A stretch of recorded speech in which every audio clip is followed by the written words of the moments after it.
Mais on va passer à l'écriture, ou jamais même, comme le dit Monsieur Finkielkraut. On va passer au débat sur l'écriture inclusive. C'est aussi pour ça que vous êtes là. On l'a bien compris parce que vous avez entamé le débat avant même qu'on l'ouvre. Mais allons-y, Monsieur Chantrel, vous allez pouvoir enfin répondre sur ce sujet. Le Sénat qui a donc voté hier pour une interdiction très large de l'écriture inclusive après des discussions animées.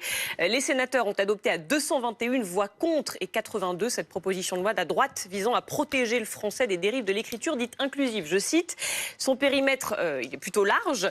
Elle prévoit de bannir cette pratique dans tous les cas où le législateur et éventuellement le pouvoir réglementaire exigent un document en français comme les modes d'emploi, les contrats de travail, les règlements intérieurs d'entreprise. On se souvient, Alain Finkielkraut, que l'Académie française avait qualifié en 2017 l'écriture inclusive de péril mortel. Est-ce que 6 ans plus tard, vous continuez à trouver que c'est un péril mortel, l'écriture inclusive? Alors je suis content que vous rappeliez cette expression parce que une autre humoriste avait dit le seul péril mortel à l'Académie, c'est la prostate de ses membres.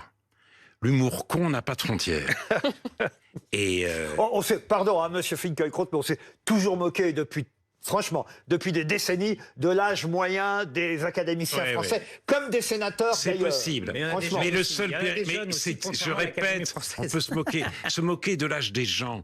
C'est tout à fait autre chose que de l'humour, c'est du rire barbare. Donc l'humour, c'est au contraire une conquête sur le rire barbare. Mais passons. Et l'âge moyen des sénateurs, comme l'âge moyen des académiciens, a baissé depuis. Oui, non, je suis vieux, je vous rassure.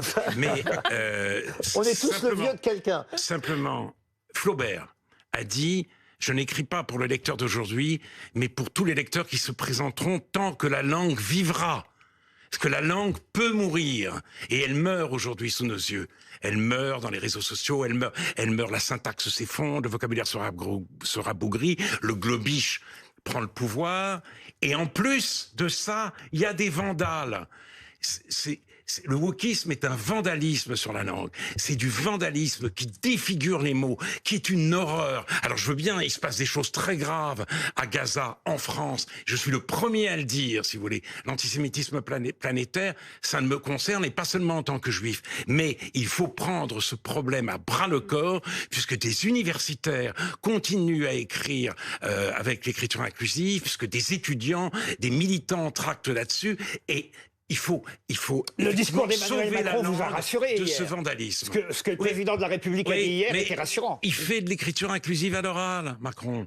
C'est lui. Comment ça, il fait de l'écriture inclusive à l'oral? Celles et ceux tout le temps, toutes et tous. C'est quoi? C'est de l'écriture inclusive à l'oral. Il le dit lui-même, le masculin c'est le neutre. Pourquoi il dit pas ceux? Les femmes se sentent pas vexées quand on dit ceux. Elles se sentaient pas vexées avant. J'avoue que moi-même, de temps en temps, je dis celles et ceux. Je trouve que c'est peut-être plus élégant quand même. Non, c'est pas élégant, et quand c'est systématique, c'est ridicule. C'est absolument ridicule.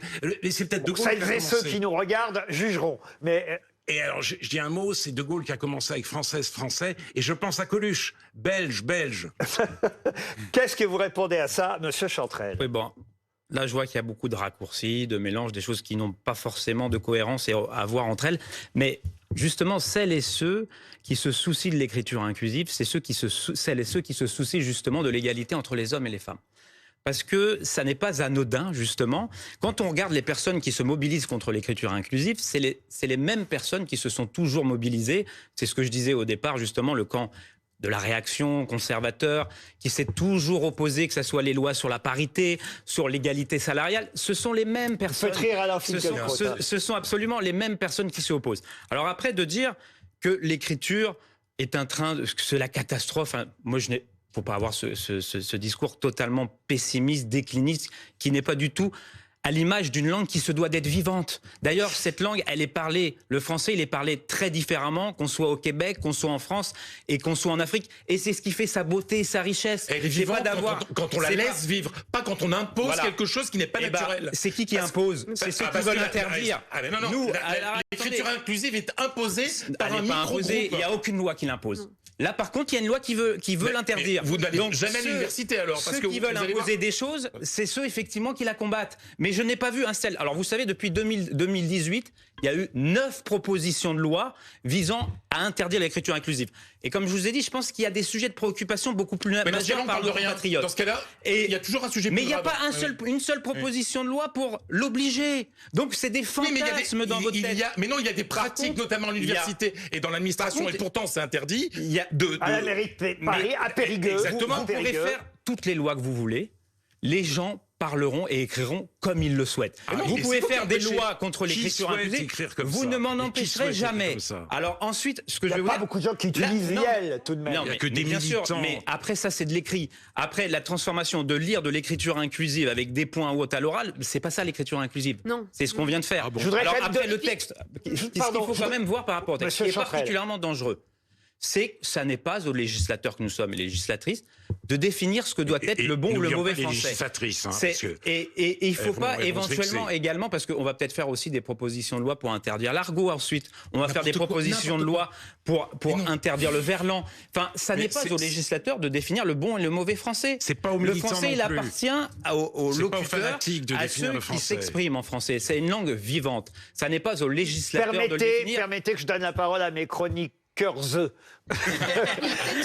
est passé un peu vite là-dessus, mais vous avez mentionné l'intervention du président de la République hier. Qu'est-ce qu'il a fait, le président de la République hier? Il a quand même inauguré la Cité internationale de la francophonie.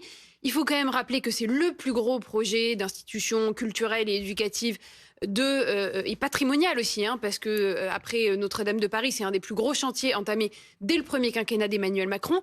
Il faut le préciser aussi, dans une ville, Villers-Cotterêts, qui est une ville qui est tenue par le RN depuis 2014, et donc que mettre un établissement de cette envergure-là, qui parle en réalité aux 320 millions de locuteurs français dans le monde, avec cette dynamique, c'est pas un établissement qui est à Paris, et ça c'est quand même important, et je trouve que c'est dommage d'avoir rabougri ce sujet-là à la seule question de l'écriture inclusive, qui pour le coup était un petit peu un clin d'œil politique du président au sénateur LR qui votait ce texte qui effectivement peut paraître... Mais quel rapport avec LR? Il s'agit de la survie de la langue française. On s'en fout de LR. Non, mais je pense encore, je partage ce que vous dites, que cette espèce de procès en déclinisme... Les écrivains de gauche, ils sont contents d'écriture inclusive. Les amoureux de la langue française, ils sont contents de l'écriture inclusive. Non, mais tuer la langue française, c'est la figer. Les conservateurs, on est réactionnaires. Mais c'est vouloir la figer. Moi, je pense qu'on peut être tout à fait de gauche et être contre l'écriture inclusive. Je ne crois pas que ce soit effectivement un sujet droite-gauche, pas du tout. Mais bien sûr, quand même. Pas tant que ça. Non, pas tant que ça. Je suis sûr qu'il y a des tas de gens à gauche qui sont contre l'écriture inclusive et parfois même certains ou certaines à droite qui sont... aucune obligation pour la pratiquer. Oui. Les gens qui sont contre l'écriture inclusive, comme M. Philcrécourt, on l'oblige aucunement. Oui, le problème, il y a des CV qui sont refusés à la fac parce que ce n'est pas en inclusion inclusive. Je vais vous en parler. Parce qu'il y a des études, ça c'est très clair, on a auditionné même des linguistes, il y a des études très précises. Quand votre offre d'emploi sont exclusivement rédigées en masculin, il y a beaucoup moins de femmes qui y postulent. Ça c'est un fait, monsieur. Donc de dire l'écriture inclusive n'a aucun impact, ça n'a peut-être pas d'impact pour vous, vous êtes un homme. Ça j'ai pas de doute. Mais allez en discuter avec des femmes. On a besoin, mais c'est pas insulter les femmes. Il y a plein de femmes qui sont en politique. C'est ce que dit le Haut Conseil à l'égalité entre les femmes et les hommes, qui dit une langue qui rend les femmes invisibles est la marque d'une société où elles jouent un rôle second. C'est bien parce que le langage est politique que la langue française a été infléchie délibérément vers le masculin durant plusieurs siècles par les groupes qui s'opposaient à l'égalité des sexes. Ça vous agace, Alain Finkielkraut? Non, regardez, pas du tout. Ceux qui disent que c'est un pas vers l'égalité homme-femme, c'est ce que dit Sandrine Rousseau aussi. Comme si vraiment, quand on disait aux voyageurs de ne pas descendre du train arrêté en race campagne, les voyageurs se sentaient invisibilité, insultés, revêtus d'une burqa. Il y aura une burqa linguistique qu'on va enlever, et maintenant on dit voyageurs et voyageuses, et les nanas, elles sont... C'est génial, on s'occupe de nous. Avant, on n'existait pas. Mais c'est dingue. Les femmes qui aiment la langue française, heureusement, il y en a, ne supportent pas l'écriture inclusive. Encore une fois, c'est du vandalisme. Mais j'ai l'impression, moi, que cette discussion est un moment d'humour involontaire. Non, mais en plus, il faut voir les effets négatifs. Alors, pour moi, je déteste l'écriture inclusive parce qu'elle n'inclut pas, elle exclut. Par exemple, dans l'apprentissage du français, c'est une langue à l'écrit très difficile, notamment pour les étrangers. On parle tout le temps de l'intégration, de l'assimilation, et on demande aux gens des immigrés qui viennent chez nous d'apprendre le français. Mais c'est déjà très compliqué d'apprendre le français comme ça. Alors si on rajoute en plus des points, des tirets, des points médians, etc. Mais on ne le fait pas. Alors, Mais non, mais oui, mais si ça vient, ça vient. Et là aussi, il y a quand même beaucoup de nos compatriotes qui sont dyslexiques, et c'est un vrai problème pour les dyslexiques. Au fond, pardon, hein, parce que moi je suis plutôt contre aussi l'écriture inclusive, parce que j'ai pas appris à écrire comme ça, parce que ça m'emmerde, parce que plein de choses. Mais pardon, Laurent, l'écriture on me- inclusive, c'est aussi la féminisation des Absolument. titres. Et on me classe, des fonctions. et on C'est me pas classe, juste le point médian. pardon, hein. et on me classe plutôt à gauche. Et vous voyez, je suis plutôt contre. Mais je comprends quand même. Pardon, hein, vous voyez, j'essaie toujours d'être le médiateur ici, mais je comprends quand même ce que veut dire Monsieur Chantrel quand il dit, après tout, laissez faire ceux qui ont envie de le faire. Est-ce qu'il faut interdire pour autant? C'est ça en fait. Non, mais- Est-ce qu'on peut être Il contre faut interdire. sans vouloir qu'on Il interdise? faut emprisonner. Emprisonner. Et si on regarde Bien sûr, il faut une imposition. il faut interdire les excès. Dans les textes Mais- officiels, quand même. Mais en tout cas, quand on regarde déjà, il y a déjà de l'écriture inclusive. Sur votre feuille d'impôt, la ponctuation, les parenthèses, c'est de l'écriture Parce que inclusive. je regarde sur la C'est de feuille la d'impôt. ponctuation, je peux vous le dire. Et vous l'avez aussi dans votre carte d'identité. Donc ce genre de texte de loi, ça rendrait caduque tous ces documents administratifs. La feuille d'impôt, Enfin, on a c'est pas- supprimé c'est- monsieur, on a c'est supprimé pas- madame, c'est pas monsieur. sérieux. C'est plus Mais- que bonjour mais maintenant. par contre, C'est par la même rapport à ce que philosophie. vous dites sur la difficulté de la langue, ça c'est un très bon point pour les dyslexiques, pour les étrangers ou autres. Mais je suis désolé, mais quand on propose des réformes orthographiques, les premiers qui sont vent debout pour dire que la complexité de la langue c'est magnifique, c'est vous. Bah oui, bien C'est sûr. les conservateurs, c'est les mêmes. Mais Donc ils arrêtez avec les viennent nous conservateurs, voir. c'est pas possible. Ils viennent nous voir. On va en pas nous disant, défigurer notre langue. que c'est difficile, que c'est complexe pour les dyslexiques. Oui, mais c'est notre langue. Mais par contre, ils veulent garder la complexité entre guillemets de la langue. Ils ne souhaitent pas la simplifier. Donc c'est d'une incohérence. En même temps, vous totale, savez que Charles d'une Consigny, aberration. qu'on n'a pas entendu, et c'est que- rare. Alors allons-y, Oui, Charles. mais La parce que complexité. je n'ai pas, si vous voulez, je vous avoue que je m'en fiche un peu de l'écriture inclusive, voilà. mais j'espère simplement je crains qu'elle ne devienne obligatoire en Et fait. c'est ça. Comme, Et c'est ça. mais si, parce que Mais oui. Mais elle a pas à être sous couvert de facultative. laisser Ça l'est ce, vous pouvez être sûr que demain, si vous candidatez dans un temple du progressisme comme Sciences Po ou comme la mairie de Paris ou ce genre de bastion de gauche, vous pouvez être sûr que si vous ne rédigez pas votre CV ou votre lettre de motivation en écriture inclusive, les Khmers rouges qui tiennent ces établissements vous refuseront votre candidature. Donc, je serais quand même plutôt avec ces sénateurs qui veulent l'interdire. Et je pense par ailleurs que, là, je rejoindrai sans doute Alain Finkielkraut, il faut quand même que l'époque soit un peu intéressée par la langue française pour avoir envie de répandre, de Trois dernières s'exprimer phrases en écriture d'Alain inclusive. Finkielkraut. Nous sommes Le mot de la fin. des dépositaires d'un grand héritage, celui de la langue française.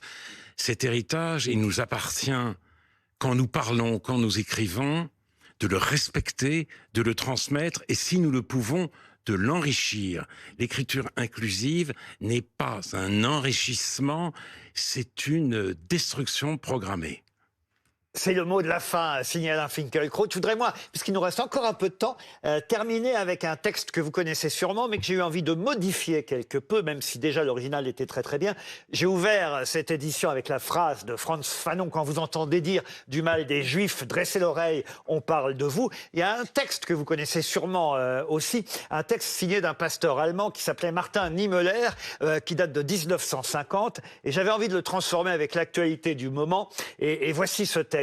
Ils sont d'abord venus chercher les catholiques, je n'ai rien dit, parce que je n'étais pas catholique. Puis ils sont venus chercher les musulmans, et je n'ai rien dit, parce que je n'étais pas musulman. Puis ils sont venus chercher les juifs, et je n'ai rien dit, parce que je n'étais pas juif. Puis ils sont venus me chercher, et il ne restait plus personne pour me défendre. Je voulais terminer avec ce texte parce que je trouvais que c'était un très joli texte. Je l'ai un peu transformé avec l'actualité du moment, mais puisqu'on avait ouvert effectivement cette édition avec la phrase de Frantz Fanon, ça me permettait de conclure aussi avec ce joli texte que vous connaissiez, Oui, je connaissais. que vous connaissez aussi, évidemment, cher Alain Finkielkraut. Merci d'avoir accepté notre invitation ce soir. Merci aussi, monsieur le sénateur.